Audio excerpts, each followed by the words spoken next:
Bonsoir tout le monde. Bienvenue à cette conférence. Aujourd'hui, j'ai le plaisir de recevoir Marie-Noëlle Bon, qui est thérapeute, guérisseuse, médium et guérisseuse d'âme. Une belle âme qui va vous parler euh, de ce qui peut nous arriver comme souffrance et comment ça nous arrive et comment on peut s'auto-guérir, hein, être autonome par rapport à ça, ne pas dépendre de d'autres personnes, hein, pour nous guérir, c'est-à-dire se prendre en main. Et donc voilà, c'est moi si je veux présenter Marie-Noëlle, moi je dirais que c'est une personne qui est très empathique et qui va direct avec ses mots, elle nous attend immédiatement. Enfin moi, c'est ce que je ressens, c'est ça touche mon âme, ça touche mon cœur. Elle arrive à trouver les mots qu'il faut. Et puis alors, quelque chose que j'ai trouvé vraiment super, mais formidable, elle travaille avec vos guides et avec ses guides. Et je trouve que c'est magnifique, quoi, parce que j'ai eu l'expérience avec elle et je vous assure que c'était, enfin bon, c'est, ça remue même, je dirais, ça remue, ça va vraiment, ça touche le cœur, quoi. Voilà, ça touche l'âme. Voilà, donc Marie-Noëlle, je vais te laisser la parole et puis Mhm. voilà, hein, te présenter, nous dire un peu comment D'accord. tu en es arrivée à guérir. Mhm. Quelle belle histoire. Bonsoir tout le monde. Écoutez, je suis très très contente d'être là parmi vous ce soir, notamment. Donc, c'est ce que je disais à Hortense juste avant de commencer. J'avais préparé cette conférence studieuse avec mon petit papier, mon petit crayon. Je m'étais fait, vous savez, introduction, etc. Et puis ce matin, moi j'ai reçu un message de mes guides en me disant non, c'est pas comme ça que tu vas t'y prendre. Tu vas simplement raconter ta guérison, ton parcours de guérison et tout ce que tu as traversé, comment tu as pu dépasser la maladie. Donc ce soir, je vais vous raconter, enfin pas vous raconter ma vie, pas du tout, mais vous expliquer au travers mon parcours comment j'ai réussi à auto-guérir ce corps qui était dans une souffrance terrible. Donc, si vous avez des questions, vous avez le chat, vous pouvez me poser des questions. Donc, pour moi, la souffrance, quand je parle de souffrance, c'est autant de souffrance émotionnelle. Au départ, c'était une grande souffrance émotionnelle que physique. À commencer, j'étais toute petite, hein, j'étais une enfant et j'avais régulièrement des douleurs dans le corps. J'avais aussi beaucoup d'insomnie. Et j'avais aussi une particularité, c'est que je voyais aussi un monde que les autres ne voyaient pas. Et c'était très compliqué parce que je suis née dans une famille, forcément, j'avais choisi une famille qui ne croyait pas du tout en tout ça, qui ne croyait pas du tout à tout ce qui est émotionnel. C'était des gens qui, pour eux, du moment qu'on avait à manger dans l'assiette, c'était largement suffisant. Et puis, j'ai grandi avec ces douleurs qui m'ont accompagnée. Chez moi, on n'allait pas voir le médecin. Ma mère, elle nous emmenait chez le rebouteux avec des potions, enfin des choses comme ça, mais pas de médecin.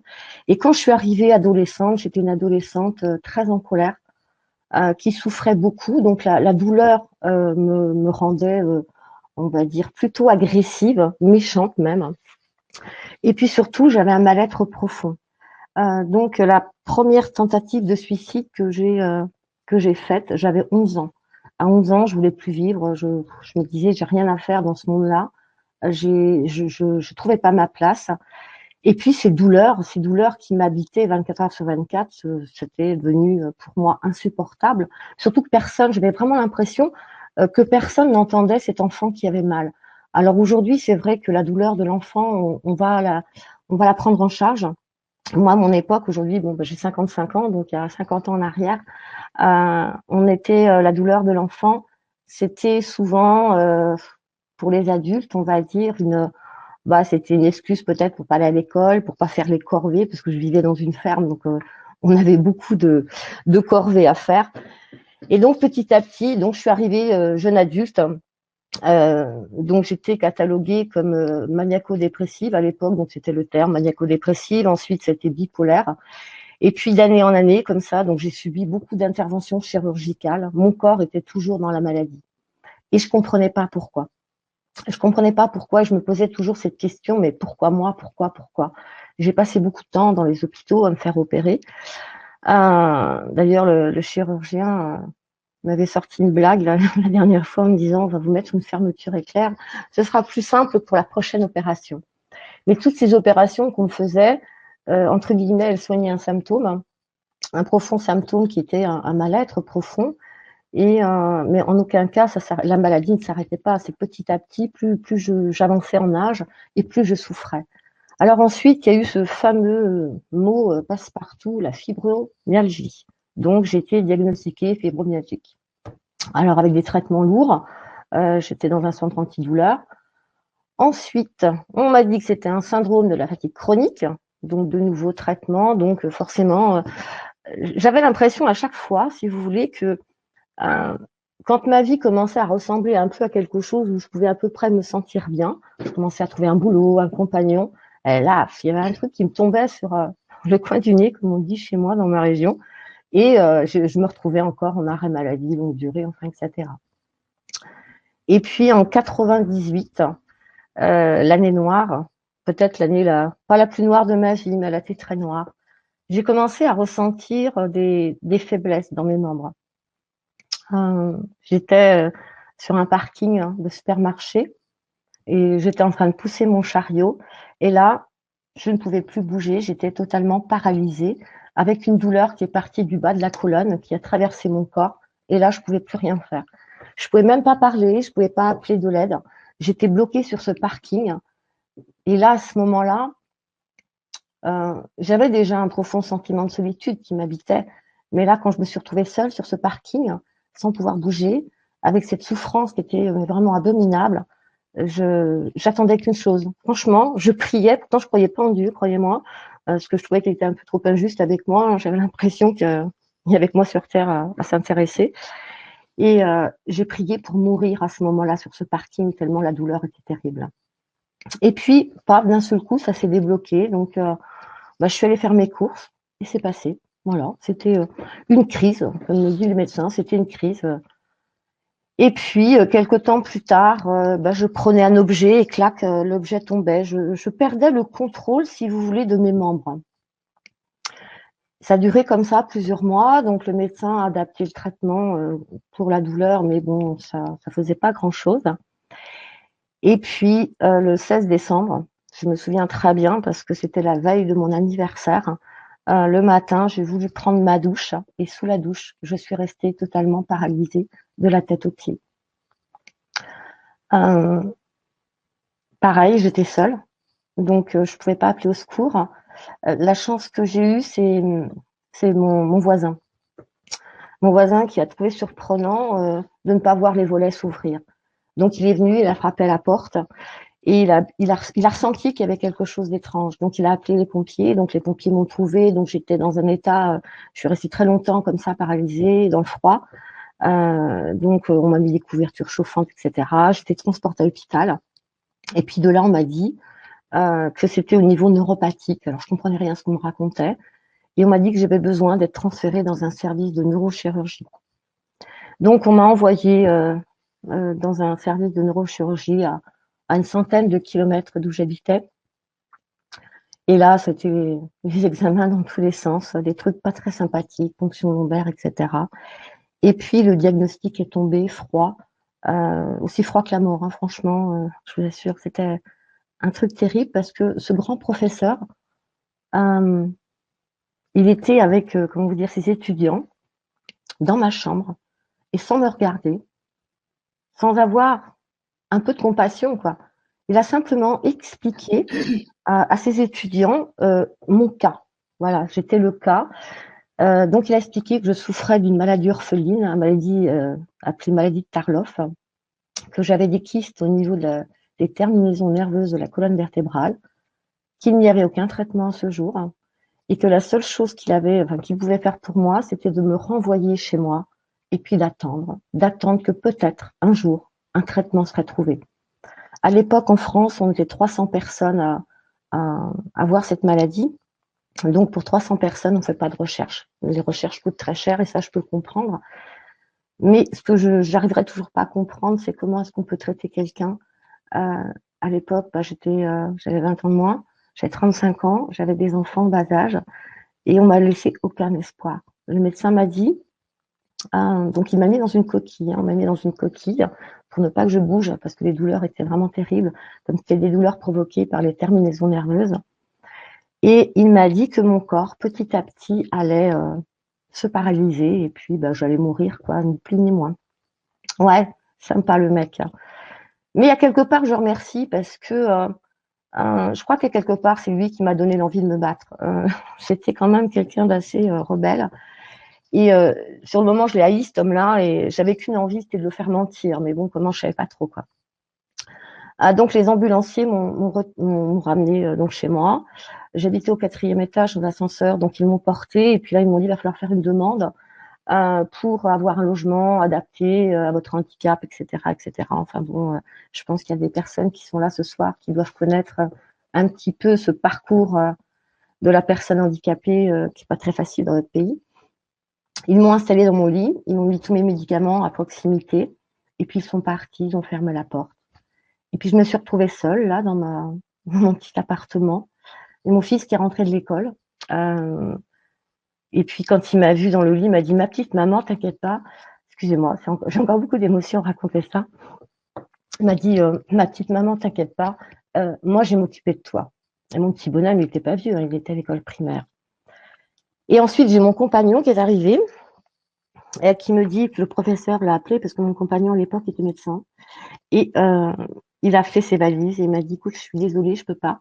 Il me dit toute la journée, je vois des malades et j'ai pas envie de rentrer chez moi le soir et d'avoir une malade à la maison.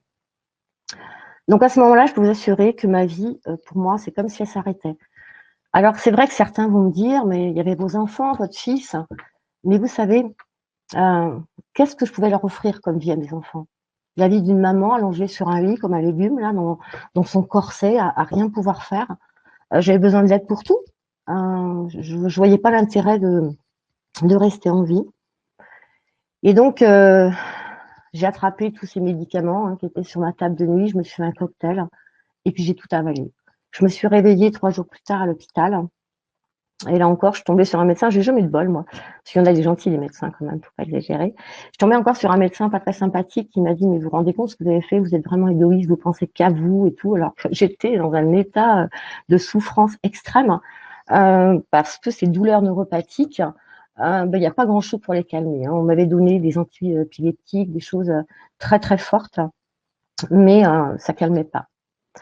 Et puis petit à petit, il y a toute une. J'habitais dans une zone, enfin comment on appelle ça, vous savez, on appelle ça aujourd'hui, je sais pas comment on appelle ça d'ailleurs, vous savez, les HLM ou soi-disant il y a que des cassos là-bas, et où il y a beaucoup d'étrangers, on n'arrête pas de leur taper sur la tête.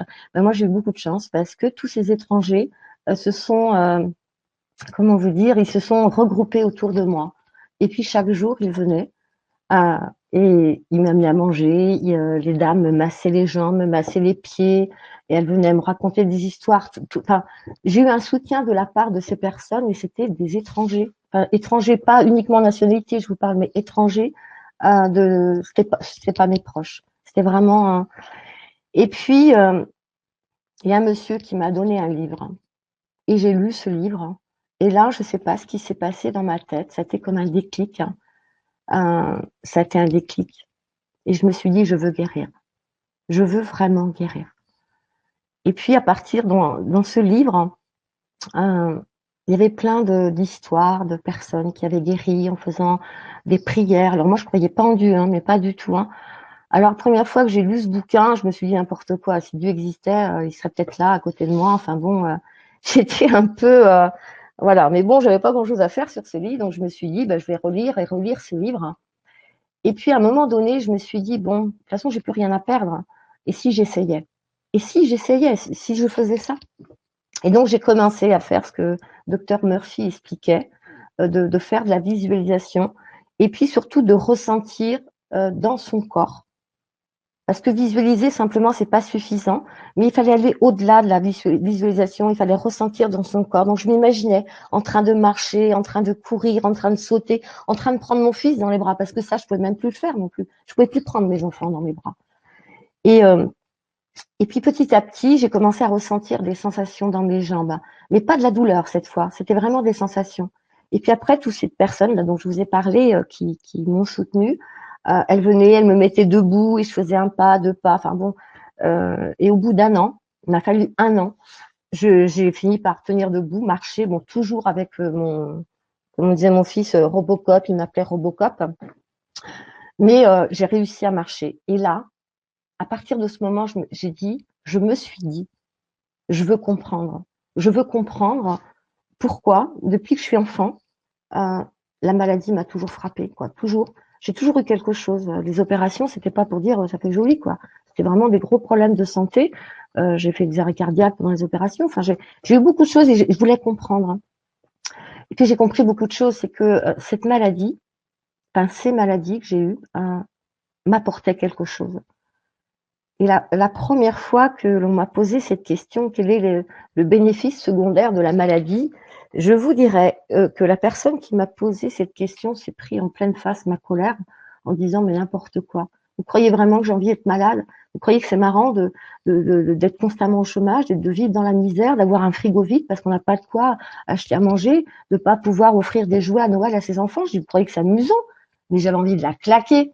Franchement, j'avais envie de la claquer. Je me disais, mais elle est complètement dingue, celle-là. Elle comprend pas. Elle a jamais été malade.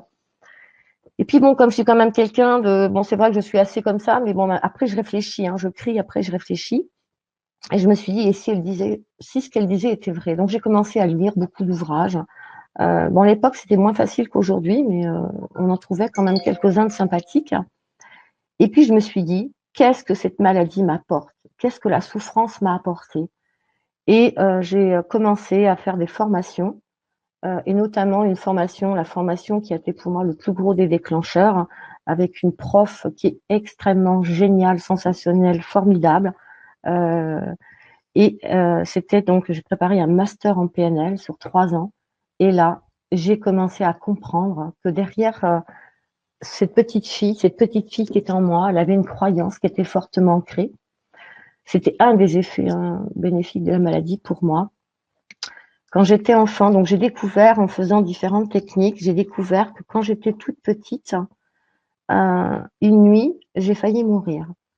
Et mon papa m'a pris dans ses bras, m'a emmené dehors et m'a dit ne meurs pas ma chérie, je t'aime.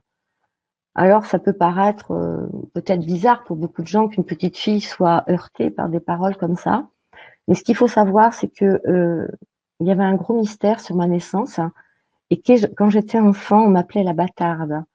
Donc j'avais très peu de relations avec mon papa, qui était soi-disant pas mon père géniteur, mais c'est quand même le père qui m'a élevée. Et on n'avait aucune relation. Et comment vous dire, l'ambiance à la maison, quand on était dans la même pièce, c'était pas très sympathique. Et donc à ce moment-là, cette petite fille, dans sa tête, elle a mis en place un système de croyance qui lui disait, bah, si tu veux qu'on t'aime, si tu veux qu'on s'occupe de toi, bah, il faut que tu sois malade. Et j'ai travaillé bien sûr sur cette croyance. Il y en avait d'autres, parce que la maladie me permettait aussi de me dédouaner de certaines responsabilités. Elle me servait aussi pour apitoyer les gens. Par exemple, les huissiers. Quand ils venaient frapper à ma porte, parce qu'ils me harcelaient, ces braves gens, j'ai rien contre eux. Mais bon, à l'époque, je vous assure, j'ai repéré de très loin ces gens-là. Eh ben, quand il venait frapper à ma porte, eh ben, je prenais mon petit air de victime, la pauvre petite Marie, avec tout ce qu'elle a vécu, toute la souffrance qu'elle endurait, etc. Et franchement, ça marchait. Même sur les huissiers, ça marchait. Et j'arrivais à reporter toujours l'échéance de l'argent que je devais. Et puis ensuite, j'ai commencé un gros travail sur moi. J'ai pris conscience également que ma vie, ce n'était pas ma vie. J'avais fait les études que j'avais faites, c'était pas moi qui avais choisi, c'était mes parents.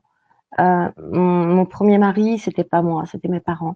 Enfin, toute ma vie, j'ai pris conscience qu'au final, je n'avais jamais accepté, je n'avais jamais été Marie, moi. J'étais pas moi, j'étais celle que les autres voulaient, j'étais celle que les autres attendaient. Et toutes ces différences que j'avais en moi, cette capacité que j'avais de lire dans les gens, de ressentir les douleurs des autres. Euh, Parce que dans toutes ces douleurs que j'avais, il y en avait qui étaient à moi, mais il y avait aussi beaucoup qui n'étaient pas à moi aussi. Ça, j'ai mis longtemps à le comprendre.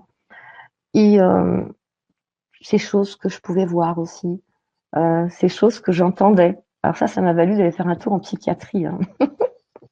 Parce que quand la première fois, parce que je suis morte plusieurs fois, mais je suis revenue, la première fois quand j'ai voulu parler de cette expérience de mort que j'avais faite, là on m'a dit, elle est vraiment dingue, elle est plus dépressive, elle est complètement en barge, et on m'a mis en psychiatrie. Et j'étais internée d'office par ma famille. Euh, bon, je suis pas restée très longtemps, mais ça m'a suffi. Et, et petit à petit, bon, bah, j'ai fini par accepter de ressentir toute cette colère qui était en moi. Parce que ce qu'il faut savoir, ce que j'ai appris à mes dépens, c'est que cette colère qui est en nous, qui ne sort pas, elle s'inscrit et elle nous provoque en nous ces douleurs, toutes ces douleurs. Et, euh, et petit à petit, bah, j'ai fini par accepter d'être différente de ma famille, différente de mes frères, différente de mes sœurs, différente de mes amis, différente de beaucoup de personnes. Et c'est là où j'ai fini par accepter, bah oui, Marie, tu es différente des autres. Tu as la capacité de dialoguer avec des âmes qui sont plus ici, qui sont désincarnées. Tu as la possibilité d'arriver à entrer en contact avec les âmes. Eh bien, peut-être que c'est peut-être ça ta vie, ta voix.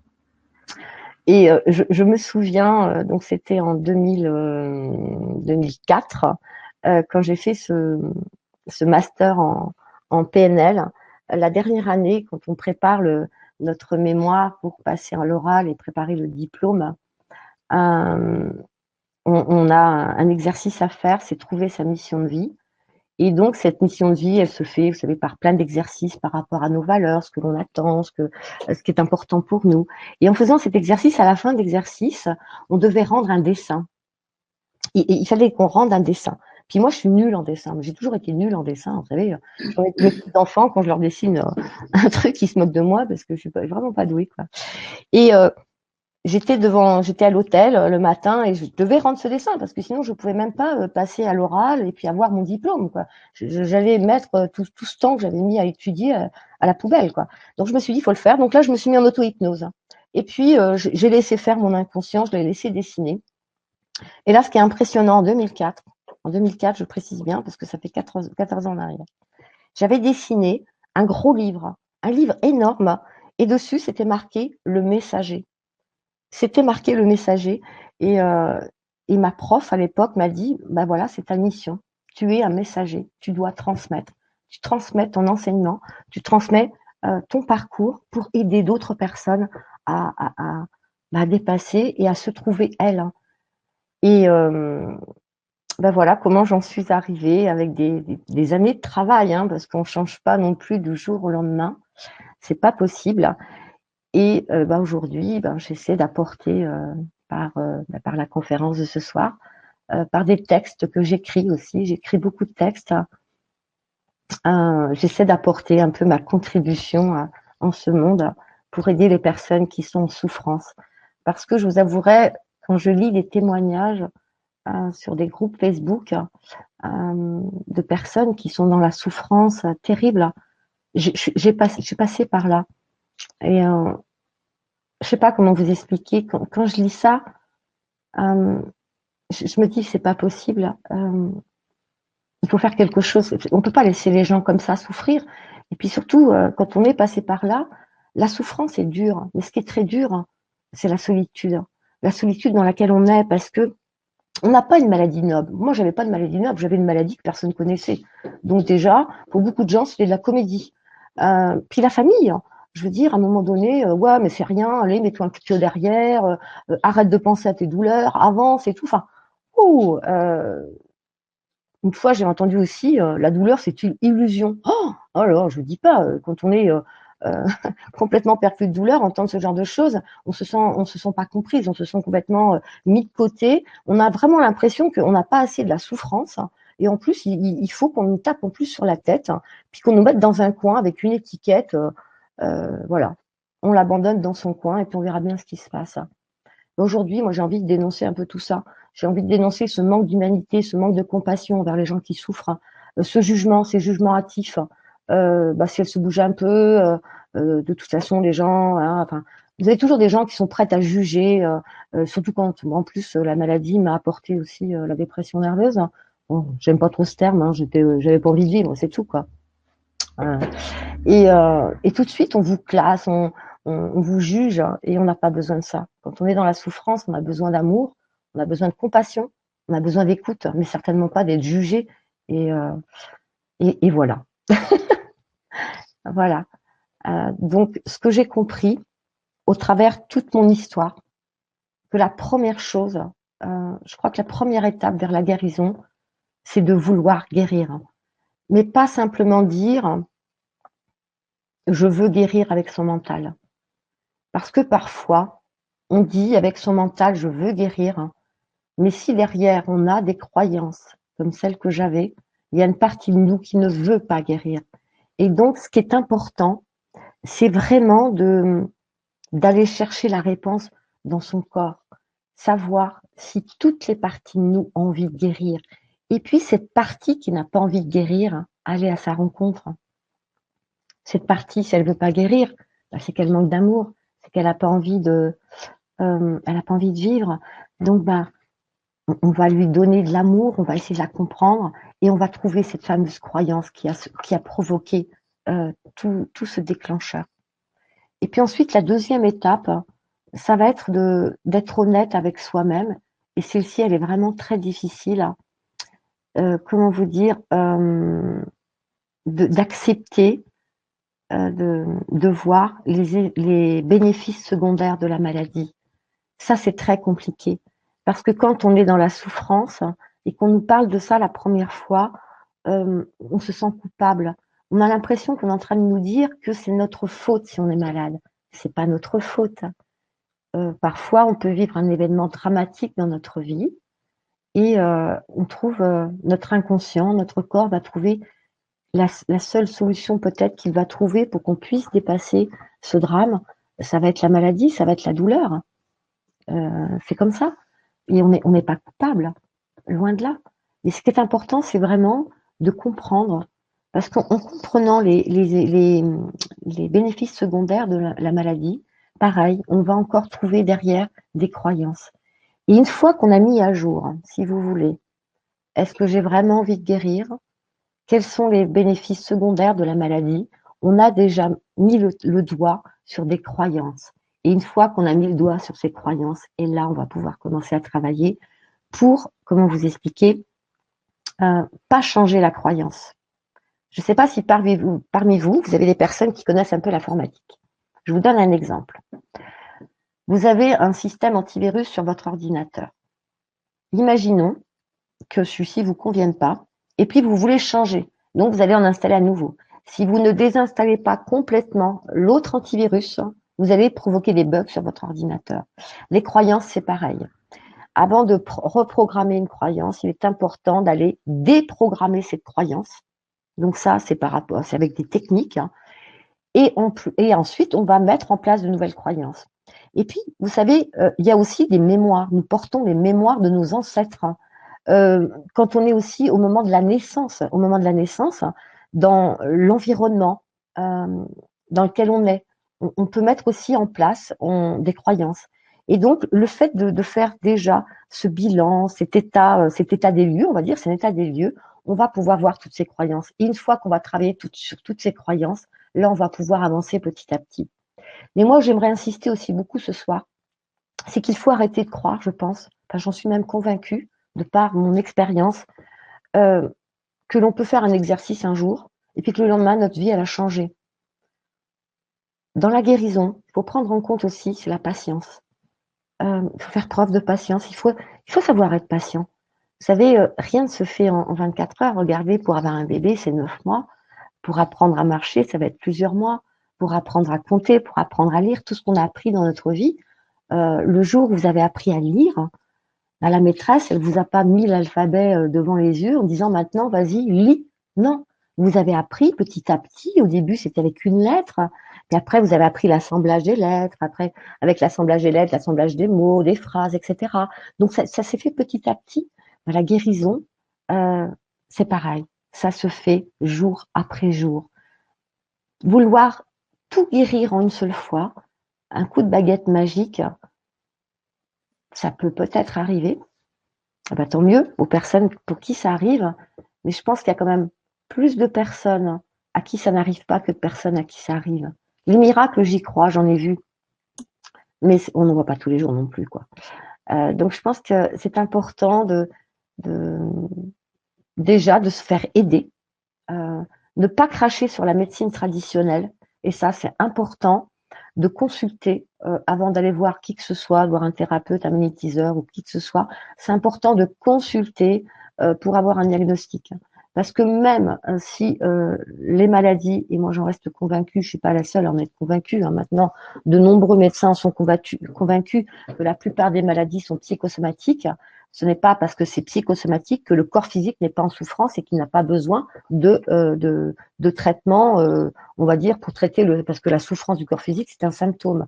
Donc, je pense que ce qui est important, c'est vraiment de savoir associer les différentes médecines.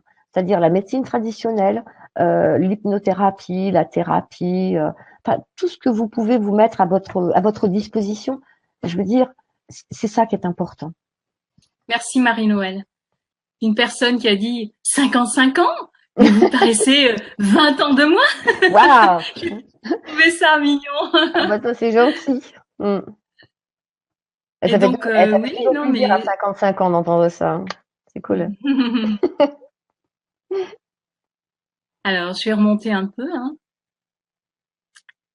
Ah oui, Ouais, j'ai dû bouger. L'image est Ah pas ben voilà, bonne. c'est Margie qui a dit 55 ans, mais vous en faites 20 de moins. Oh, c'est C'est gentil. incroyable. Voilà. Merci. Et Voilà. pourtant, et pourtant, j'ai des photos de moi, vous savez, qui datent de 2004. 2004, c'était la dernière opération que j'ai eue d'un nodule aux intestins. On m'a retiré quelque chose de pas très sympathique. Et j'ai des photos de moi à l'époque et sincèrement, je les ai montrées à Hortense. Hein, Hortense, je t'ai montré la photo, je Oui, crois. oui. Ouais, ouais, ouais. Mm, Je fais mm, plus âgée que maintenant, c'est clair. Mm, c'est vrai. ouais. Mais c'est Bien. le travail énergétique, hein. Moi, je travaille beaucoup avec l'énergie. Je continue à me faire des soins énergétiques parce que maintenant j'ai compris. Hein. C'est pas parce que on dépasse une maladie. Ce qui est important, c'est de rester vigilant, c'est-à-dire que je continue à vivre des choses pas sympathiques dans ma vie. Hein. J'ai vécu la mort de mon papa, de ma maman, d'amis très proches. Euh, la seule différence, c'est qu'aujourd'hui, quand je vis ce genre de choses, je ne garde pas en moi. J'exprime cette douleur. Et c'est ça qui est important, c'est de savoir exprimer ce que l'on ressent. Savoir parler de notre ressenti, pas en fait. Parce que souvent, on parle en fait, il m'est arrivé ceci ou cela, mais on va pas dire je suis en colère, j'ai la haine. Euh, non, on va pas parler de tout ça. Et c'est ce qui est important, c'est de prendre soin de soi, toujours, toujours, toujours. J'ai vu tout à l'heure passer une question, il faudrait que je remonte, hein. Quelqu'un qui a posé la question de savoir comment on peut enlever les croyances. Ah oui, comment c'est Gisela qui a posé la question comment transformer ses croyances. D'accord. Marie-Christine d'ailleurs a répondu il suffit d'écouter, mais donc je suppose que c'est toi. Donc voilà. Alors, je dirais pas changer, hein. Moi, j'appelle ça la reprogrammation. C'est-à-dire, je prends conscience d'une croyance et ensuite, c'est une technique faite de questionnement. Ce sont des questions, ce qu'on appelle des questions utiles. Qu'est-ce que ça veut dire de moi? En quoi c'est important pour moi? Et si je n'avais, est-ce que cette croyance est en train de m'aider? Et vous savez, notre inconscient est très bien fait. À partir de l'instant où je prends conscience que cette croyance n'est pas bonne pour moi, avec cette technique où je me pose des questions, euh, on reprogramme cette croyance. Et alors, il y a plusieurs techniques hein, en croyance. Quand j'ai des personnes qui viennent me voir, je travaille beaucoup avec mes capacités déjà, savoir exactement, parce que parfois on croit avoir des croyances, mais ce ne sont pas les bonnes croyances. Il y en a d'autres qui sont cachées. Et puis ensuite, il y a cette technique c'est de la PNL, hein, tout simplement. C'est un langage qui est entendu par l'inconscient. Alors, il y a Stéphane qui dit ce que vous dites me fait penser qu'il faut se comporter avec délicatesse avec soi-même. Pas Ouais, évident, je trouve. non, bah non, Moi, c'est pas évident. bah non. Si on s'aime, on va être délicat avec soi-même. Maintenant, vous savez, si on est mal dans sa peau, Si on souffre, c'est que quelque part, on n'a pas vraiment beaucoup d'amour. Moi, j'avais aucun amour pour moi, je ne m'aimais pas. J'étais une catastrophe. J'avais peur de tout. Et apprendre à s'aimer, ouais, pour être délicat avec soi, il faut déjà s'aimer. Parce que quand on ne s'aime pas, ben on est plus violent avec soi. C'est un petit peu comme quand on n'aime pas quelqu'un, on n'est pas très sympa. Mais avec soi, c'est pareil, on n'est pas très sympa. Lydie, bonsoir Lydie. Merci pour la précision Hortense et merci Marie-Noël pour cette précision sur la patience. Il y a tellement de charlatans Mm. qui veulent faire croire Mm. le contraire. Ouais, je sais bien. Paris ne s'est pas fait en un jour, c'est vraiment Mm. ça. Ouais, Lydie, je suis complètement d'accord parce que j'en ai rencontré aussi, hein. Vous savez, quand on est au plus mal, que la médecine traditionnelle ne peut plus rien pour vous à part vous donner des médicaments. Moi, je vous assure aussi, je suis allée voir un paquet de personnes qui m'ont fait croire de monts et merveilles, qui m'ont fait croire que ben, si je priais correctement, j'allais être guérie. Hein. C'est que je savais pas prier, c'est que ils m'ont fait culpabiliser, mais ils ont pris tout mon argent surtout.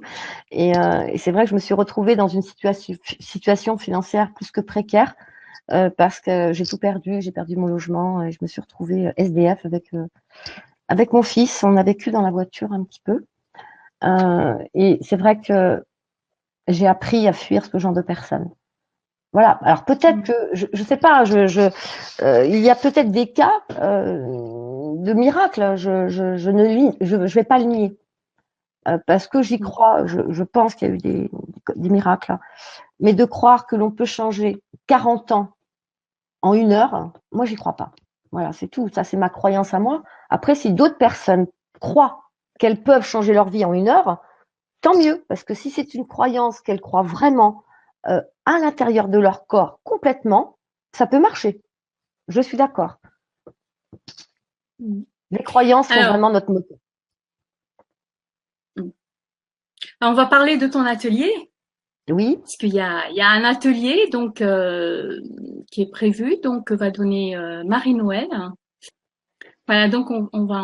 je Tu pourras, vois tu peux le, nous je en. vois Ok. le message d'Odile aussi. C'est vrai, elle a raison, que l'alimentation est aussi très importante. Hein. Oui, c'est vrai, je l'avais vu. Ouais, moi, enfin, je suis d'accord avec elle hein, sur ce qu'elle met.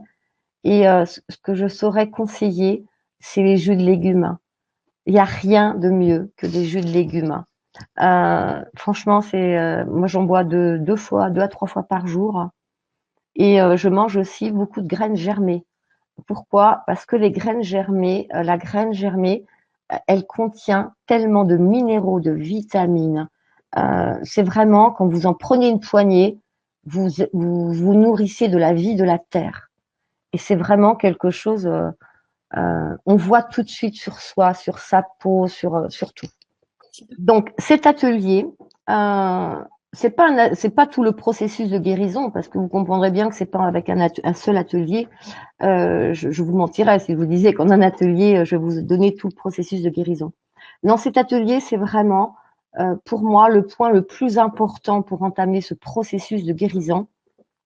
C'est vraiment être certain que toutes les parties de nous, de vous, ont envie de guérir. Ça, c'est important. Donc ça, c'est par une technique que je vais vous enseigner et que vous pourrez ensuite appliquer sur beaucoup d'autres points.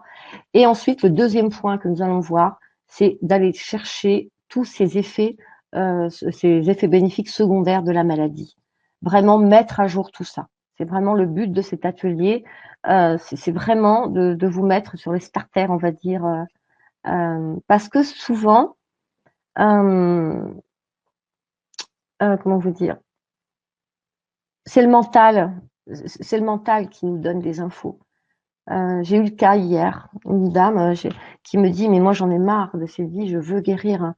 Et je lui dis, c'est vous qui me dites ça ou c'est votre corps, c'est votre âme qui me dit ça?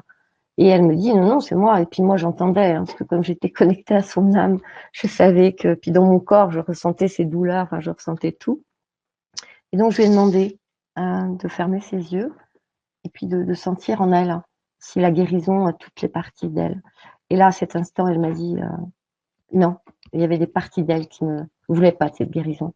Donc, si vous voulez, même si on fait plein de choses pour guérir, si à l'intérieur de nous, notre âme ne veut pas guérir, on ne peut pas faire grand-chose. Donc cet atelier, c'est vraiment, voilà, vous aider à, à savoir, et puis vous aider aussi à passer ce cap et de vouloir guérir. Voilà. Donc ce sont des techniques que je vous accompagner. Je travaille beaucoup moi sous forme de méditation active. J'appelle ça méditation active, c'est-à-dire que alors très souvent c'est pas vraiment moi, hein, je me laisse guider sur le moment parce que là je vois ce soir par exemple, maintenant je saurais, je prépare plus rien, je viens les mains dans les poches, ça va être plus simple. Quand je suis comme ça, je reçois beaucoup d'informations si vous voulez, donc c'est en fonction de ce que je reçois et voilà, je vous accompagne. Alors, j'ai associé Oui, jus de Marie. betterave, gingembre, curcuma. Ah ouais, ça c'est super bon. Et moi j'adore Ouais. le jus de betterave. Et je mets avec du concombre qui va hydrater. Le concombre apporte beaucoup d'eau. Mm. Très bien. Il y a Voilà. Marie-Christine qui pose la question. J'ai cru comprendre que vous étiez médium. Vous êtes médium?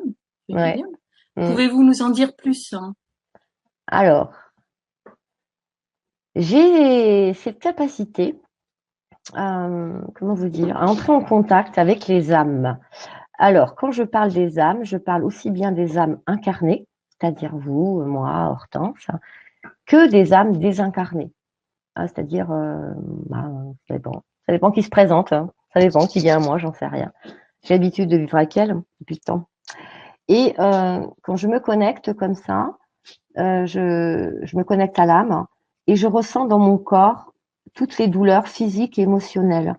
Et comment vous dire, j'entre aussi parfois, il y a aussi les guides de la personne qui peuvent venir pour leur donner des messages, par exemple, comme on avait fait pour toi, Hortense, hein, tu as été puis tout J'allais de dire, suite, oui, ça a été, ouais, je l'ai expérimenté. Ouais. voilà. Et puis ensuite, à partir de toutes ces émotions que je ressens dans mon corps, de toutes ces douleurs, donc je pars un petit peu, je sais pas comment vous dire, et ça m'emmène, hein. Ça m'emmène dans le passé des gens, ça m'emmène aussi beaucoup dans des vies antérieures où vous savez, notre âme, c'est, comment dire, on n'a pas qu'une âme, quoi, c'est une partie de notre âme qui est là, incarnée en Marie-Noël, je suis une partie d'âme. Et on a des parties d'âme qui sont dans d'autres vies, qui ont vécu des choses dramatiques, hein, qu'ils n'ont pas compris. Certaines sont restées bloquées. Et le fait de débloquer et d'aider ces âmes à retrouver la lumière, ça débloque dans le présent mais moi, où je suis toujours surprise, c'est quand je fais des lectures d'âme, euh, ce que je vois, ce que je raconte à la personne, c'est le reflet de ce qu'elle vit dans son présent, au niveau des croyances, des émotions.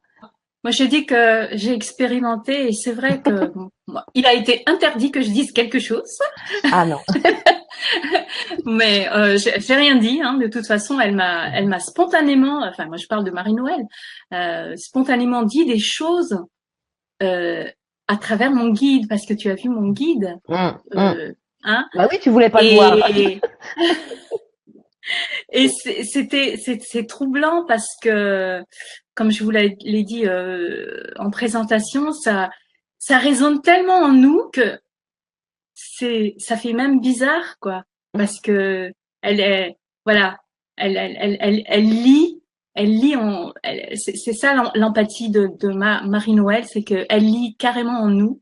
Elle lit notre âme, mais elle ne lit pas dans le sens, voilà, c'est pas par curiosité ou quoi que ce soit. C'est vraiment, c'est c'est une lecture qui apporte de la douceur, de la guérison, et puis moi, ce que ça m'a fait à moi, c'est que j'étais rassurée. Je, parce que on a des doutes à chaque fois. Je t'avais dit que j'avais Hum. plein de doutes. Et en fait, le fait que tu m'aies dit certaines choses, certains mots sur moi, m'avait apporté une forme de confiance en moi-même. Voilà. Hum. Donc, non, c'est super. Et c'est ce travail avec les guides, avec tes propres guides et avec les guides de la personne qui te consulte, qui vient te voir, je trouve ça c'est magnifique, quoi. Alors, Voilà. ce que je tiens à préciser, je ne promets pas la guérison. Bien sûr, ouais. certainement pas. Moi, mon but, c'est d'ouvrir des portes, c'est de vous montrer, bien sûr, en faisant des libérations karmiques, hein, parce que je fais des libérations karmiques. Je fais pas qu'une simple lecture d'âme. Ça servirait pas à grand chose, hein, si je vous disais, tiens, dans cette vie, vous avez vécu ça, ça, ça, ça servirait pas à grand chose, hein. Quand je trouve des parts de vous qui sont en souffrance, je vais pas les laisser en souffrance. Si je les trouve, ben, je vais les aider. Je vais les aider à retrouver la lumière, à s'apaiser, à pardonner, à être beaucoup plus légère. Et ça permet ensuite, dans votre vie, vous, de prendre conscience bah, que vous étiez peut-être géré par cette croyance et par ces mémoires. Ce sont des mémoires, vous savez, que l'on porte de génération en génération. Vous avez des familles comme ça qui portent des mémoires en elles, des empreintes, hein. Et donc ça Mhm. permet de nettoyer. Et puis après, je fais un soin énergétique. Voilà. J'ai encore Êtes-vous des heureuse? questions, hein. Ah oui. Ouais. Aujourd'hui, oui, je suis heureuse. Alors, je suis comme tout le monde. J'ai des moments avec et des moments sans, parce que je suis quelqu'un d'humain. Et j'ai des petits-enfants aussi. Donc, ben, c'est tout ce qui implique le rôle d'une grand-mère, hein, puis une maman, on a toujours des inquiétudes qui peuvent arriver.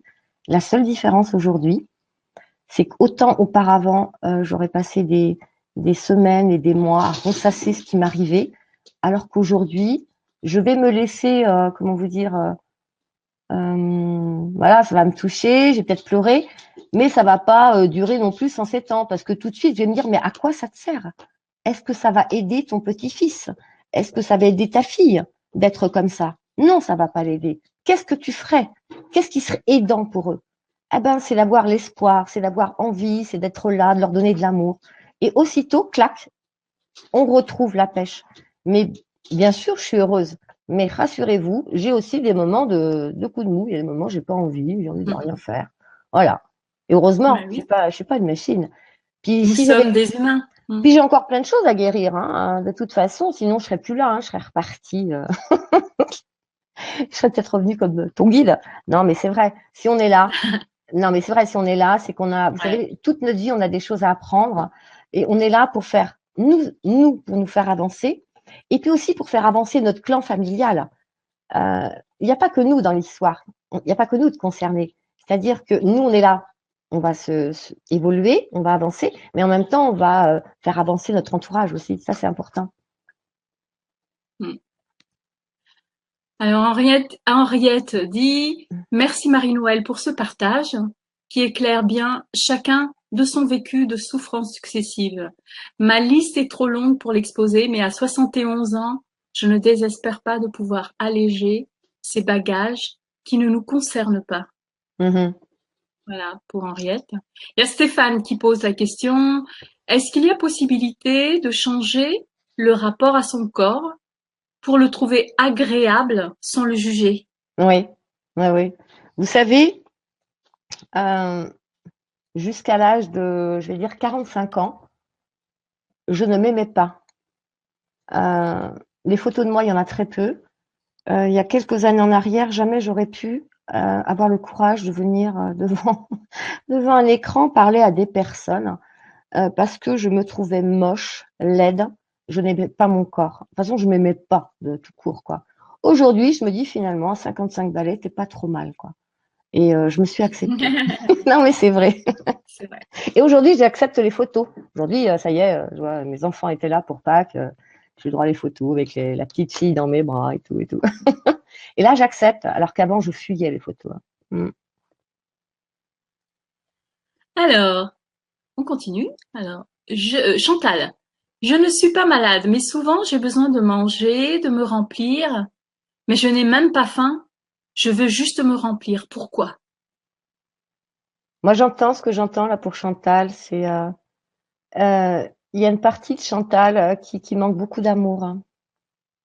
Il y a un grand vide d'amour, hein. Mais un vide, là, je le ressens. Je sais pas pourquoi je suis connectée là. Pourquoi je suis connectée avec Chantal? Je sais pas pourquoi je suis connectée avec Chantal. J'en sais rien. Et vous voyez, Chantal, je sais pas, mais ça me coupe au niveau de la poitrine. Voilà, j'ai le souffle coupé, donc je vais me déconnecter. Merci, parce que sinon demain, si je prends tout le monde comme ça va être une horreur. Mm. Ok. Mm. Et je crois d'ailleurs qu'il y a quelqu'un qui a répondu à Chantal qui a dit c'est que c'est si on. Attendez. Ah oui, voilà, c'est Odile qui a répondu à Chantal. Le besoin de manger pour se remplir, c'est souvent un manque Mm. d'amour. D'autre part, si vous mangez beaucoup de jus de légumes, ça va vous nourrir en profondeur. Mm. Et surtout, il y a un petit truc, Chantal, que vous pouvez faire, avec votre main, avec votre main droite, hein, vous la posez ici, au niveau de votre poitrine, comme ça. Par exemple, faites ça bah, quand vous êtes quand vous couchez le soir. Moi, j'adore faire ça le soir, hein. Et puis là, vous allez dire, hein, Chantal, je t'aime, je t'accepte et je te pardonne. Vous n'allez pas dire je m'aime, je m'accepte et je me pardonne. Vous allez dire Chantal, je t'aime, je t'accepte et je te pardonne. Quand on parle comme ça, on envoie l'information à notre inconscient. L'inconscient, il a l'impression que c'est quelqu'un d'autre qui est en train de nous dire qu'il nous aime. Parce que on a du mal parfois à s'aimer. Et le fait de faire cette technique, on est en train de se remplir de l'amour, mais de l'amour universel. C'est complètement différent. Testez.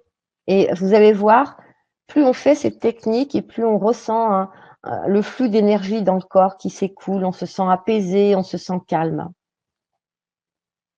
J'ai encore une question de Christelle. Mhm. Y a-t-il un délai moyen à respecter entre deux lectures d'âme? Pas Si la forcément. première lec- Non.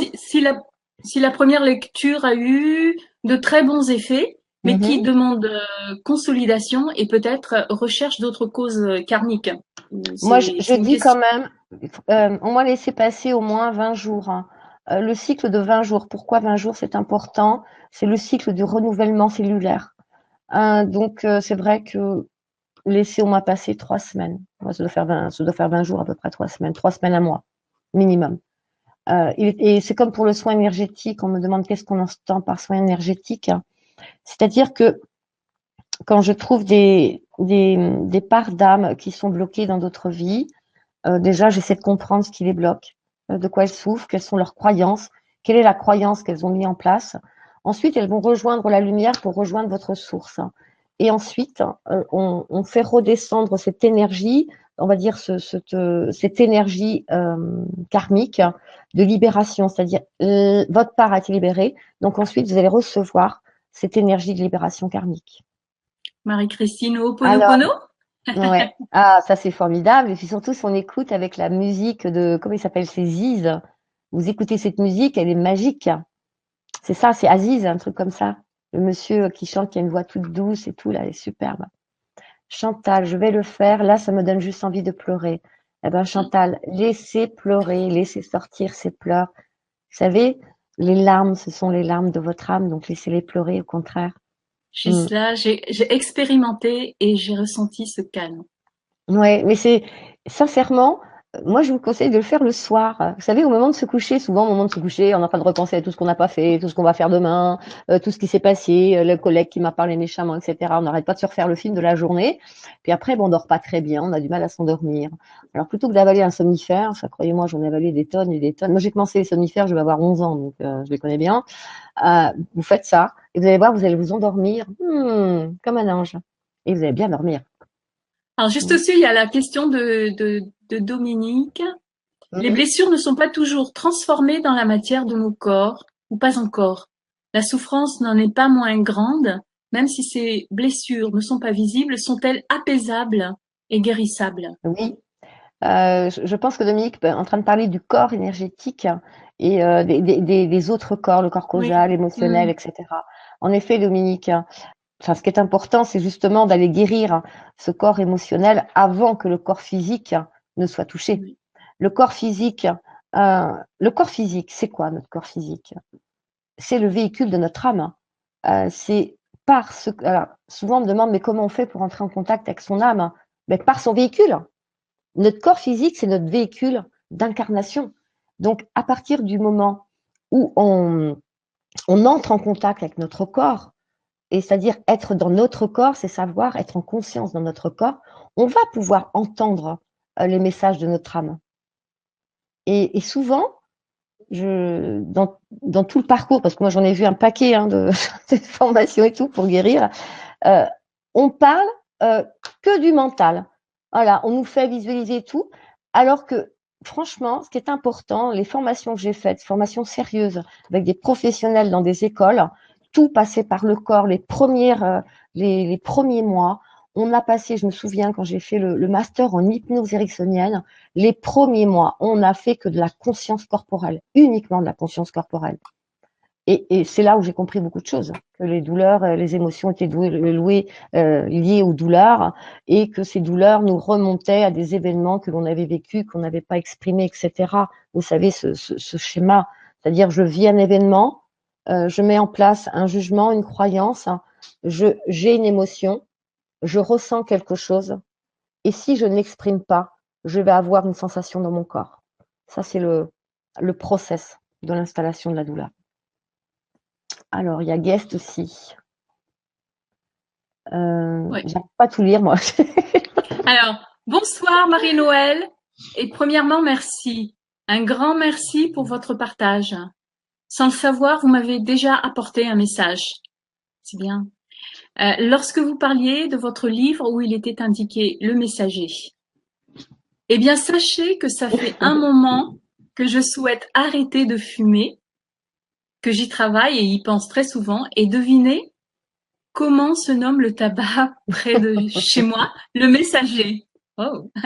À chaque fois à chaque fois, je le prends comme un signe, mais là, après vos dires, cela me confirme. Autre point, j'ai un lupus cutané et j'aimerais savoir si c'est parce que je n'exprime pas mes émotions, justement. Alors, je peux pas vous répondre comme ça sans. Je ne sais pas qui vous êtes, je ne sais pas ce que vous avez vécu.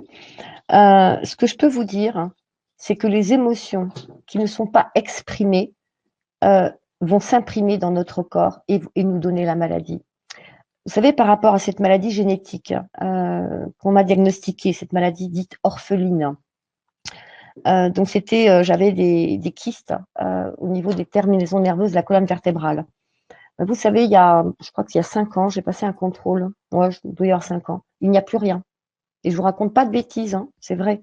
Je n'ai plus rien.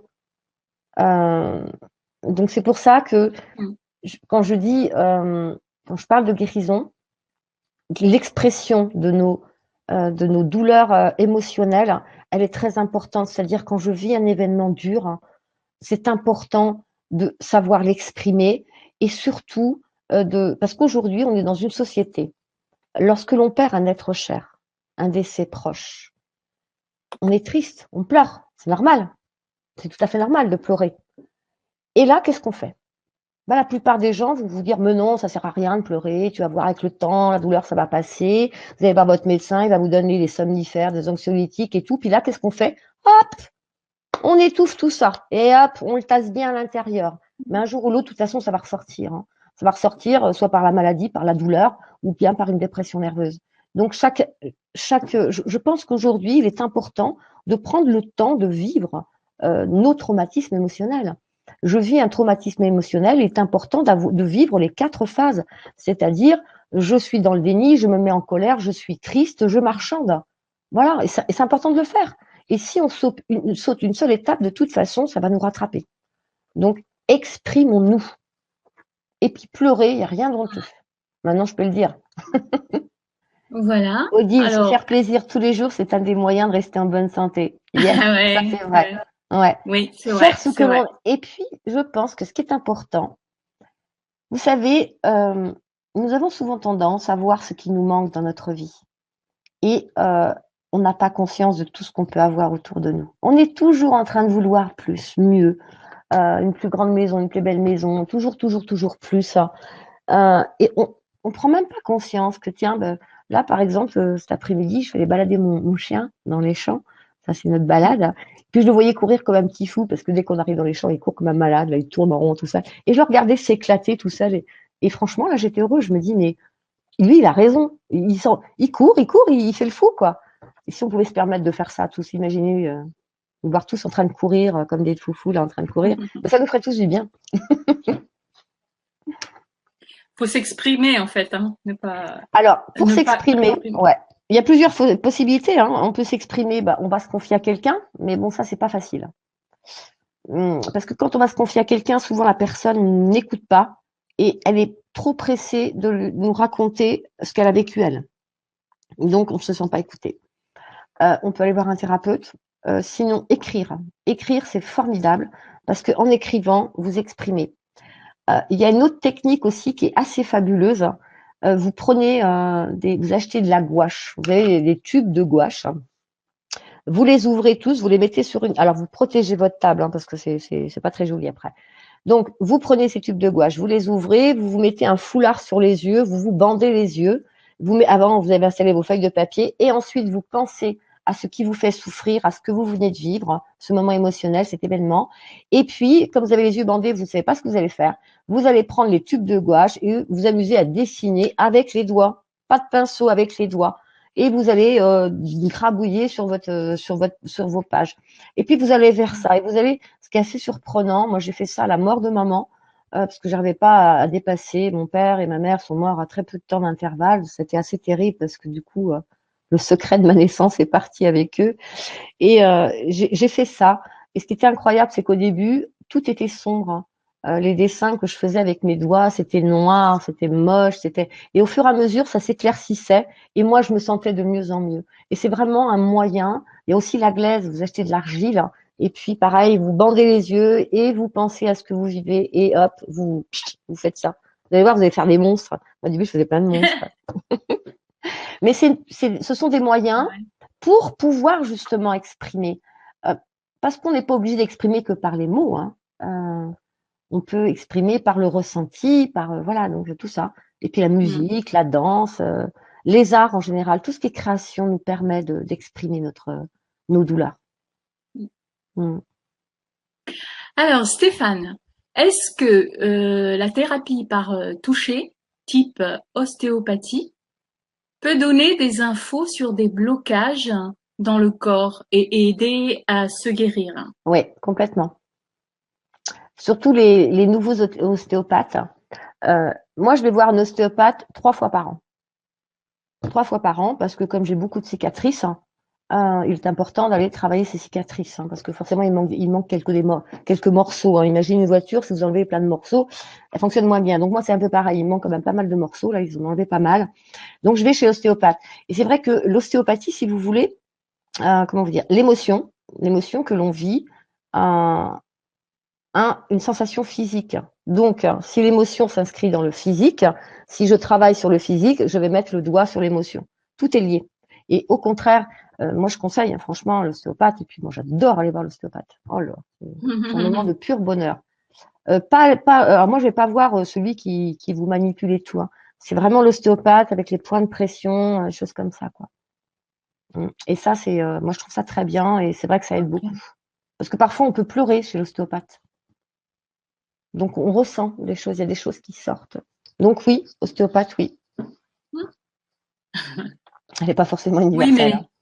mais, ouais, mais c'est bien de l'entendre aussi, d'écouter et puis de pouvoir trouver ce qui nous va après, hein, Voilà, parmi tout exact. ce qu'on entend.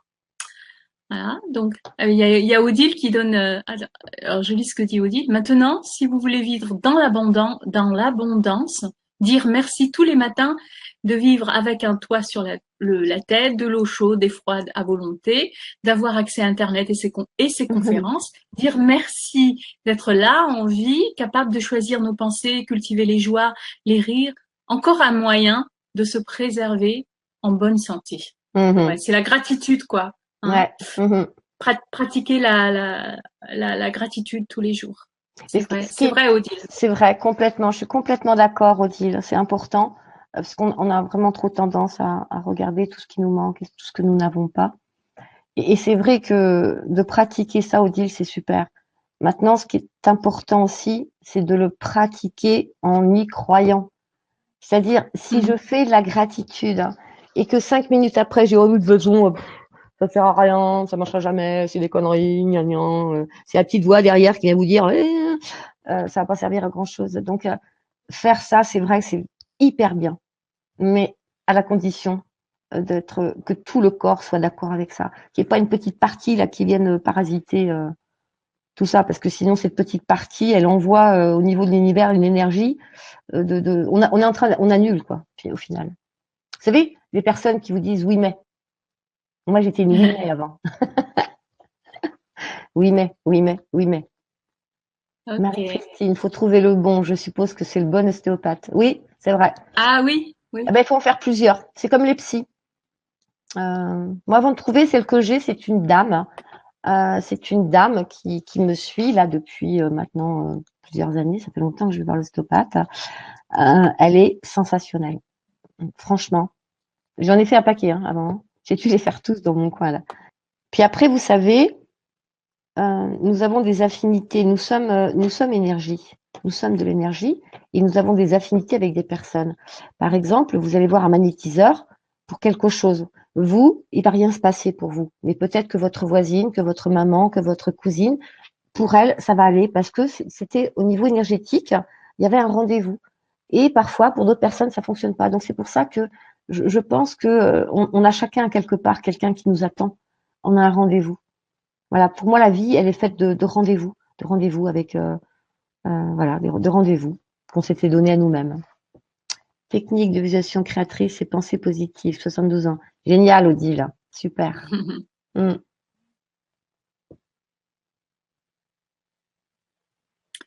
Françoise, alors, la médecine m'a informé que mon genou est fini. Tous les matins, je me permets de faire 20 minutes d'exercice et cela me permet d'être totalement fonctionnelle à 71 ans. Merci pour Bravo, votre super. conférence. J'y ai toujours cru, c'est Ouais, vrai. ouais. Ah oui, la médecine, parfois, on va dire, parfois certains médecins peuvent en effet condamner rapidement, on va dire. Mais heureusement, ils sont pas tous comme ça. Mm. Je suis d'accord avec Gisela. Les gens sont mis sur notre chemin. Oui, c'est vrai.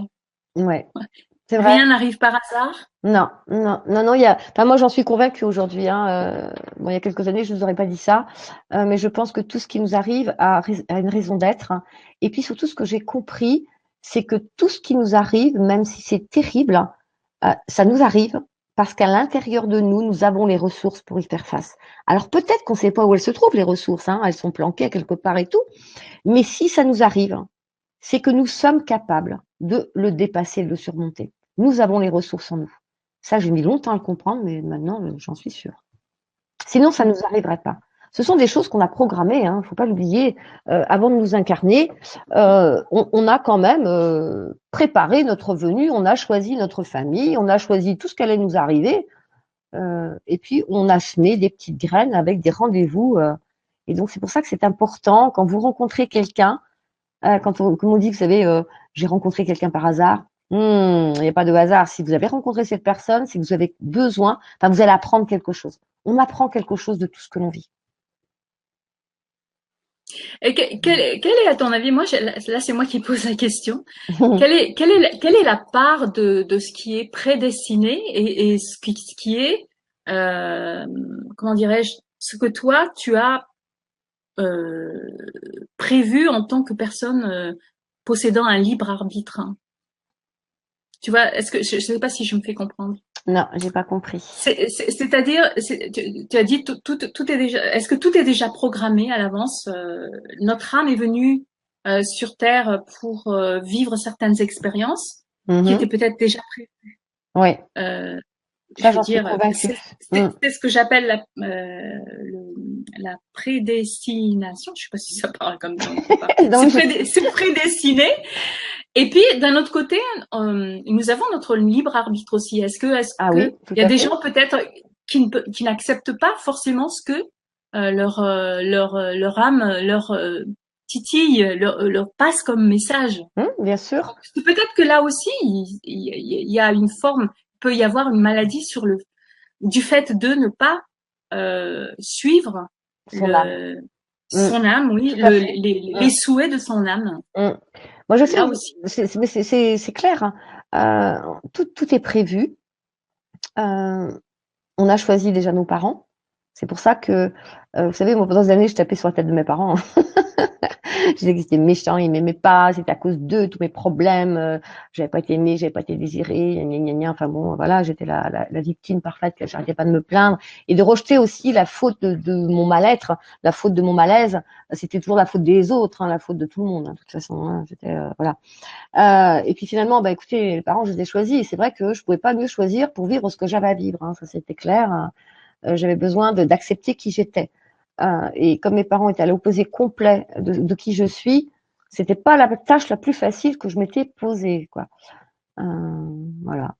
Mais Mm. moi, je suis convaincue. Pourquoi j'en suis autour? Parce que sachez que tout de même, hein, il y a quelques années en arrière, j'étais quelqu'un de très très cartésien. Ça, c'est important que je le dise. Hein. Au niveau des études, hein, quand j'ai repris mes études, hein, j'ai passé un bac à mon bac, j'avais 28 ans, il était temps. J'ai fait des études de comptabilité, donc vous voyez, c'est c'est vraiment très cartésien. Mais c'est quand je suis morte, hein. C'est-à-dire lors d'une opération chirurgicale, mon cœur s'est arrêté. Et bah là, j'ai vécu une expérience assez étrange. Hein. Et quand je suis donc je suis à peu près tombée dans le coma, et etc. Donc quand je suis revenue à la vie, là, j'ai vraiment, enfin, ça m'a chamboulée au début. Hein. Je n'étais pas non plus prête à l'accepter parce que mon côté cartésien essayait de trouver des explications. Mais comme ça s'est reproduit par deux autres reprises ensuite, hein, maintenant, j'ai plus aucun doute, quoi. Ça, c'est ça, c'est clair. Hein. Puis par rapport à ce que je vis au quotidien, on va dire. Mhm. Il y a Christiane qui pose la question, est-ce que, là, je l'ai promis. Ah oui, il est là. À votre avis, les soins avec les pierres sont-ils bénéfiques, les pierres? Je connais pas, mais certainement. Je veux dire certaines pierres. Vous savez, moi, je suis très. Je pense que la nature, hein, avant, l'homme était très proche de la nature et utilisait la nature pour se guérir. Hein. Au fil des années, on s'est éloigné de la nature et je pense en effet que les pierres peuvent guérir. Oui. Mhm. Mais vous Mm. savez, ce qui est important, c'est la croyance que nous avons. Si vous avez la croyance, imaginons, vous rencontrez quelqu'un, un sage, un grand sage, et ce sage vous donne un morceau de bois et qui vous dit que ce morceau de bois, il a les capacités à guérir. Hein. Eh ben, si vous croyez que ce morceau de bois a la capacité de guérir, hein, moi je reste convaincue que vous allez guérir. Ce qui fait notre Mm. guérison, c'est notre croyance. Hein. C'est la croyance en quelque chose. Si vous croyez qu'avaler un efferalgan, ça va vous guérir, bah, avalez l'efferalgan. Je veux dire, ce qui est important, c'est de croire. Euh, de croire. Mhm. Ça rejoint la question de Stéphane d'ailleurs, qui dit, est-ce que vous pensez, Marie-Noël, que un effet placebo est indispensable pour dépasser les blocages comme pour l'effet Ouais, d'un médicament? tout à fait.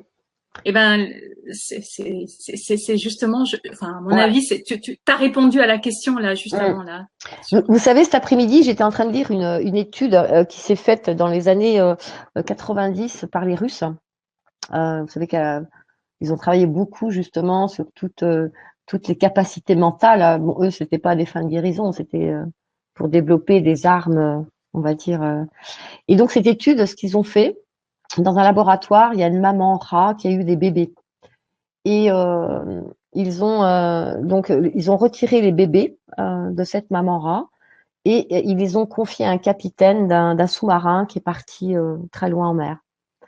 Et le scientifique a mis des électrodes hein, sur la maman rat et le capitaine, sans prévenir le scientifique, sur une semaine, il a jeté à l'eau les uns après les autres ces bébés rats qui sont bien sûr morts. Ensuite, le capitaine, donc, il est revenu et il a dit aux scientifiques hein, le jour et l'heure à laquelle il avait jeté ces bébés rats. Eh ben, les examens qui étaient faits, vous savez, le suivi, Lancer non, l'eau. voilà, euh, correspondaient donc les moments d'agitation de la maman Encéphalo. rat, ouais, un truc comme ça, de la maman rat correspondaient exactement Encéphalo. aux heures et aux jours auxquels ces bébés rats étaient morts. Hein. Donc c'est simplement pour vous dire que nous sommes tous reliés à l'énergie, Ouais. tous reliés, et cette énergie, elle existe vraiment. Comment vous expliquer? Moi, je la ressens là, j'ai juste à faire ça et je la sens qui tombe dans mes mains. Je sais pas, faites ça, mettez vos mains comme ça ouvertes, faites ouvertes vers le ciel et vous allez ressentir de l'énergie qui arrive dans vos mains. Donc, l'effet placebo, c'est la croyance et c'est aussi l'aide de l'énergie qui vient. Parce que Oui. quand on a envie de guérir, qu'est-ce qu'on active? On active notre pouvoir d'auto-guérison et on active donc l'énergie de guérison. Et on reçoit cette énergie de guérison. Moi, j'adore jouer avec l'énergie. J'aime bien ça. C'est vrai, je fais des Moi petites aussi. balles et tout. On a une question de Brigitte. Est-ce que les pertes de dents sont liées à des problèmes émotionnels non exprimés? Peut-être, je ne sais pas. Ouais. Je je, Oui. je peux pas répondre. Je suis pas Mm. médecin déjà, Mm. et je peux pas me permettre de répondre. Ce que je peux répondre, c'est ce que j'ai répondu tout à l'heure. Moi, je reste convaincue que les événements émotionnels, les traumatismes émotionnels que nous vivons et que nous n'exprimons pas vont de toute façon se révéler au niveau de notre corps. Alors peut-être par la perte des dents, la perte des cheveux, j'en sais rien, mais enfin pour moi, euh, ouais, ça j'en reste convaincue. Puis je suis pas la seule. Hein. Aujourd'hui, vous savez, même les oncologues sont de plus en plus convaincus que le cancer est une maladie psychosomatique. Hein. Donc, ah, Navala, c'est bien ça. Parfois, la rage des Oui. dents. Ouais. Ah, génial, Chantal. Mais vous pouvez jouer comme ça avec l'énergie, vous savez, vous pouvez. Moi, je joue beaucoup avec l'énergie comme ça. J'ai des fois, je veux ressentir. Je me demande à ressentir maintenant l'énergie d'amour. Et là, on ressent une énergie. Et après, quand je demande l'énergie de la guérison, on va ressentir des énergies.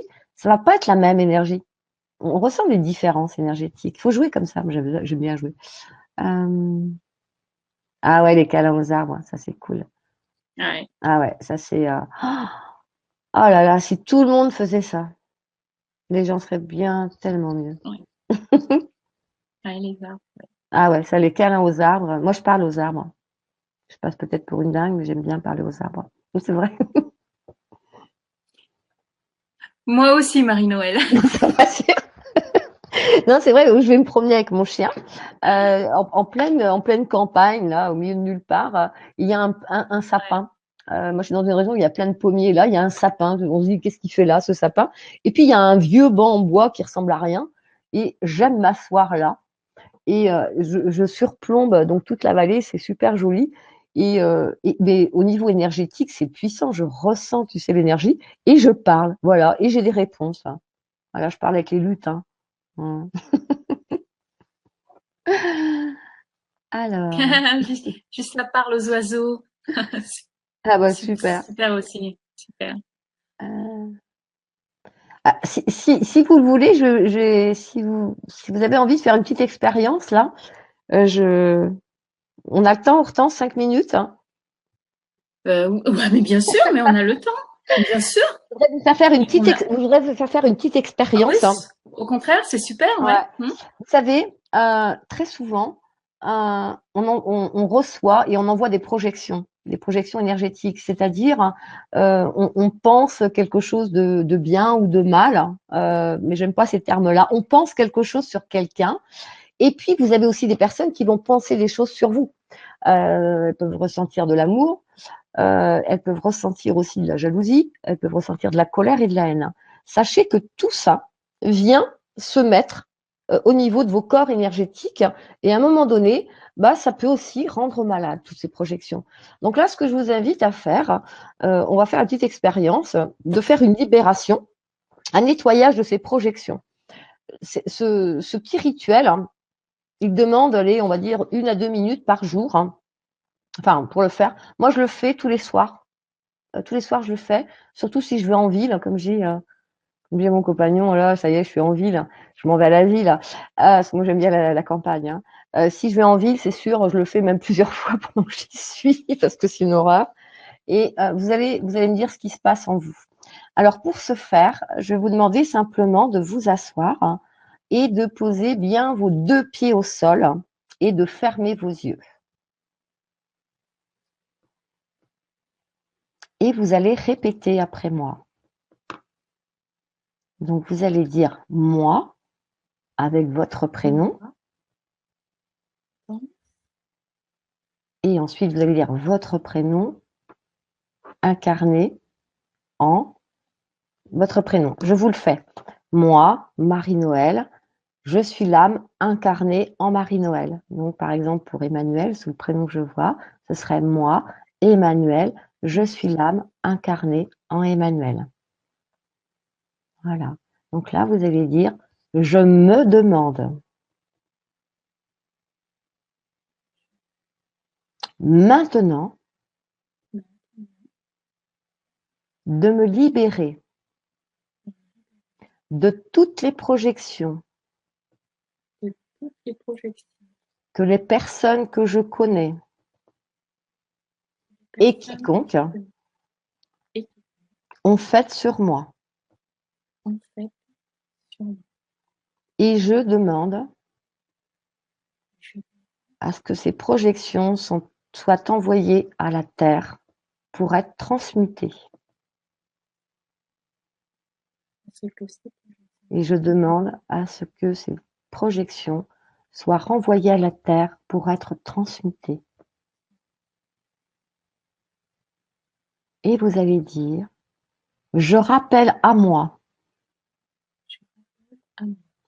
toutes les projections que j'ai pu faire sur les personnes que je connais et sur quiconque.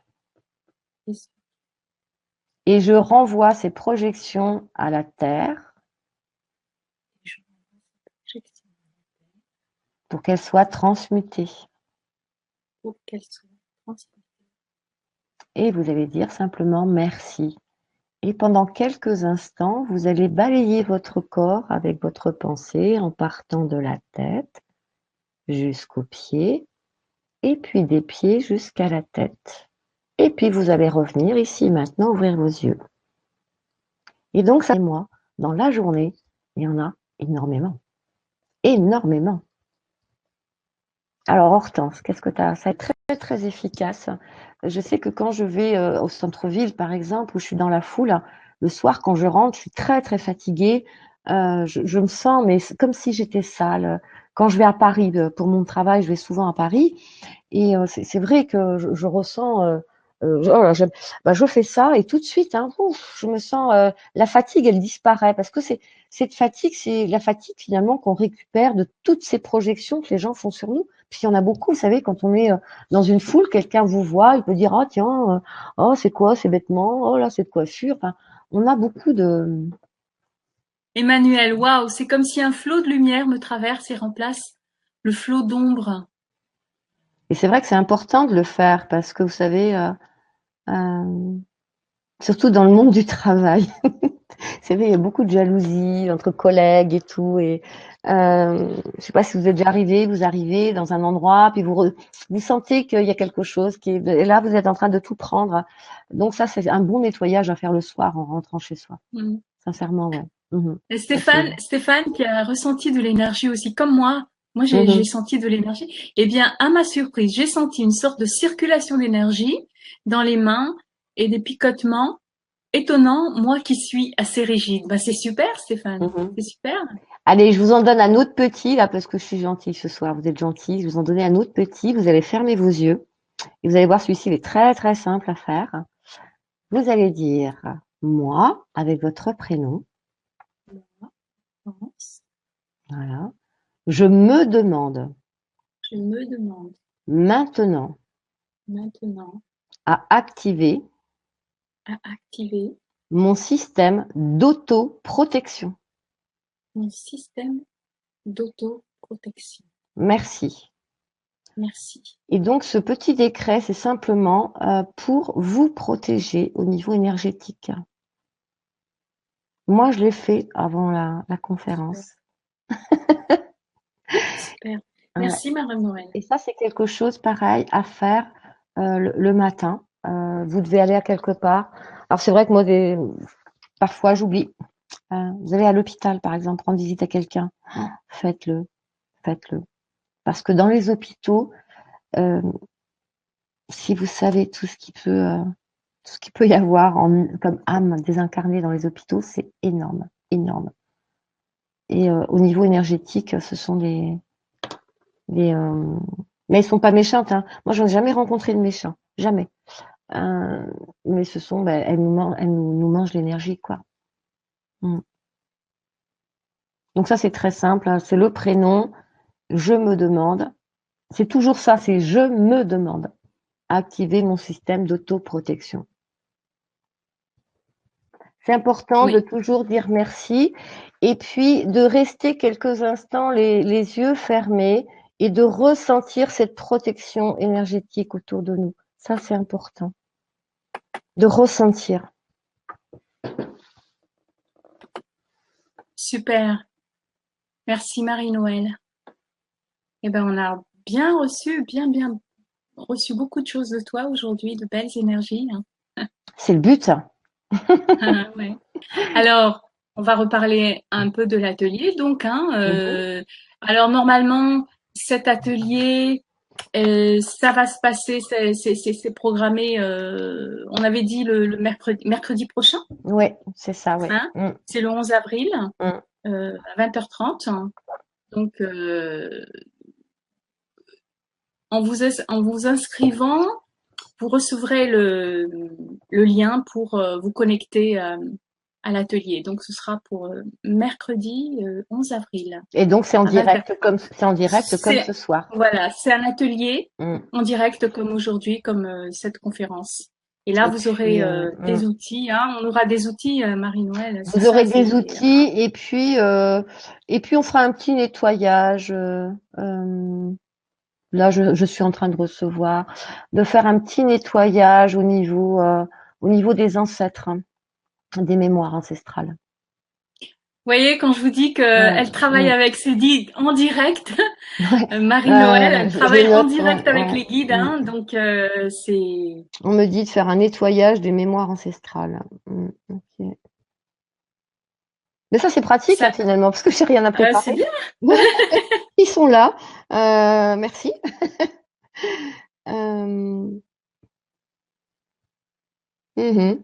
Ok, donc on fera un nettoyage des mémoires ancestrales. Donc, Voilà. parce qu'on me dit Donc que, on me dit, ah, d'accord, on a besoin d'avancer. C'est important d'avancer. Ok. voilà. Mhm. Alors Très bien. pour toutes les personnes, hein, vous pouvez cliquer donc, hein, pour la semaine prochaine, hein. Si vous voulez aller encore un peu plus loin, hein, pour avec cet atelier, vous verrez, Marie-Noël sera encore guidée en direct par ses guides, par nos guides. Ils seront là et donc il y aura pas, Alors, ça va être quelque chose de formidable. Brigitte, et quand on sent des choses lourdes chez soi qui nous plombent. Alors, chez Mm. soi, il y a plusieurs formes Ah de oui. choses. Alors, je vous explique. Ah, j'aime bien. Ça, c'est mon truc, ça, j'adore tous ces trucs-là. Donc, chez soi, vous avez ce qu'on appelle les formes énergie. Par exemple, dans la maison où vous êtes, il y a pu y avoir des scènes de colère, des violences verbales, violences physiques. Et tout ça, ça reste au niveau énergétique, dans la pièce. Ce sont pas toujours ça peut être simplement des formes d'énergie qui sont restées là. Alors, pour nettoyer ça, vous avez plusieurs possibilités. Alors, moi, ce que j'utilise, c'est la sauge. J'en brûle tous les jours chez moi. Tous les jours, je brûle de la sauge. En plus, j'aime bien l'odeur, c'est sympa. Mhm. Et puis ensuite, c'est pareil, vous avez ces capacités. On a tous les capacités de demander à l'énergie. Donc, vous pouvez très bien vous mettre au centre de la pièce. Là, on est en train de me donner l'information, hein. Vous vous mettez au centre de la pièce et là, vous dites, je demande maintenant à activer la spirale d'énergie purificatrice des lieux. Je demande, tu peux la noter parce qu'on m'envoie, là, je peux pas noter en même temps. Vas-y. Je demande maintenant à activer la spirale d'énergie purificatrice de lieux. Je demande maintenant Ah, à activer la voilà. spirale d'énergie purificatrice des lieux. Merci. Voilà. Et ça, c'est vraiment, voilà, c'est une nouvelle formule que je viens de recevoir à l'instant. Je la connaissais pas, celle-là. C'est pas ce que je voulais vous dire au départ, mais bon, c'est ce qui est arrivé. Voilà. Elle me dit, d'accord, la mienne est dépassée. Bon, ok, d'accord. Ah D'accord. ouais. Mhm. C'est ça qui est formidable. On Mais travaille entre, en direct. mais bon, entre nous, c'est comme un mot qui me l'avait soufflé, l'autre aussi, hein. Mhm. Ouais. Mais bon. Mais c'est un jeu après. Enfin, moi, je prends ça comme un jeu maintenant. Mhm. Mm. Est-ce qu'il faut aérer en même temps? Après, vous pouvez, Amélie, de toute façon, ce qui est important chez soi, il est important d'aérer tous les jours, tous les jours, tous les jours, toutes faire les pièces de la circuler maison. l'énergie. Ah ouais, ça c'est hyper important. Vous savez, il est plus important d'aérer tous les jours que de passer aspirateur, hein. Quand on passe aspirateur, on diffuse les acariens, on les augmente. Donc, si on passe aspirateur tous les jours chez soi, imaginez les acariens, comment ils sont heureux, quoi. Il y en a partout. Non, c'est vrai, hein. L'aspirateur, c'est bien, mais faire attention. Aérer tous les jours. Moi, j'aère tous les jours. Ensuite, je fais brûler la sauge. Moi, c'est après. Et après, je peux réaérer parce que mon chien, il n'aime pas toujours l'odeur de la sauge. Voilà. Mais moi, j'aime Il y bien. a, oui, il y a Chantal, c'est vrai, qui a posé la question tout à l'heure. Merci d'expliquer ce que veut dire transmuter, exactement. Ah, transmuter, ça veut dire transformer. Oui, oui, transformer, ça peut aller, ce mot-là. Je sais pas ce que tu en penses, Hortense. Ouais, transformer. Ça veut dire, Oui, c'est encore plus fort que transformer, c'est-à-dire qu'une oui, tout énergie, à fait. on veut dire par exemple une énergie de haine. Voilà, je reçois, tiens, mon voisin, il m'envoie une énergie de haine. Hop, je la récupère et je demande à la transmuter en pure lumière. Je la demande à de transmuter en pur amour, en pardon. Moi, généralement, c'est transmuter simplement. Je sais que ça veut dire pour l'univers, il sait ce que ça veut dire. L'univers va jamais transmuter en quelque chose de mal. Et je laisse le soin. Je sais que souvent on dit transmuter en amour, etc. Je ne le fais pas parce que je pars du principe que nos guides savent beaucoup mieux que nous en quoi il est nécessaire de transmuter. La terre, elle sait Hmm. mieux que nous. Donc je leur laisse faire le travail, quoi. Je fais un petit peu, vous savez, très souvent on fonctionne comme ça. On demande de l'aide, on demande que des solutions nous arrivent, mais on ne laisse pas faire les choses. C'est un petit peu comme si vous alliez dans une nouvelle ville que vous ne connaissez pas, vous descendez du train, vous arrivez devant vous sortez de la gare, et là vous voyez un taxi. Donc, c'est comme si vous montiez dans ce taxi, puis vous disiez au chauffeur, vous passez derrière, je prends le volant. Donc là, vous allez vous perdre, ça c'est certain. Et ben, quand on fait certaines demandes, si on donne on fait des demandes pour avoir des solutions, mais souvent on essaie de trouver la solution nous-mêmes. On se plante. C'est un petit peu comme, voilà, comme vouloir prendre la place du chauffeur de taxi qui, lui, sait très bien. On lui donne l'adresse, il sait nous y amener. Mais c'est un petit peu pareil. C'est vrai que moi, transmuter derrière, je ne mets jamais rien. Parce que je pars du principe que l'univers sait très bien en quoi c'est important de Ouais. transmuter. De J'aime boîte. bien Dominique. J'aime bien Dominique qui dit Je vois comme pas le quoi message. ils évoluent aussi. C'est les guides qui viennent. Ah ouais. Ah non, mais moi, j'ai des guides qui sont très comiques, hein. Très, très comiques. Transformer en positif, en lumière. Oui, c'est ça, transmuter, ouais. Mm, Oui, ouais. Mm. mm. Ah oui, Alors, qu'est-ce qu'il le laurier aussi, oui, c'est vrai que c'est génial. Le Ouais, laurier, ça amène un sentiment de paix et d'amour. Ouais, ça c'est relaxation. ouais. Est-ce que vous avez encore des questions? Bah, sinon, on va vous laisser aller fermer vos Puis, yeux ouais. en mettant votre main sur votre cœur et en disant je t'aime, je t'accepte et je te pardonne. Et vous allez voir, vous allez bien dormir. Et 22h22, pas beau ça? 22 heures. Oui, Ça c'est beau. 22 heures en miroir. C'est Mm. super. Voilà. Eh bien, merci, merci, merci du fond du cœur, Marie-Noël, Merci à toi, pour tout ce Hortense. partage. Mhm. Merci à toi. Et puis merci à vous tous, à vous toutes, d'avoir été présents ce soir. Ça, c'est Oui, super. merci. Ouais. Mhm. Je regarde. Nous sommes encore 78 en ligne. C'est Voilà. bien. Mhm. Ouais, super. Eh bien, merci pour votre présence et merci Marie-Noël. Et puis, ben, très très belle soirée à tous. très belle fin de soirée. Et à bientôt. À la prochaine. Au Au revoir revoir. tout le monde. Au revoir.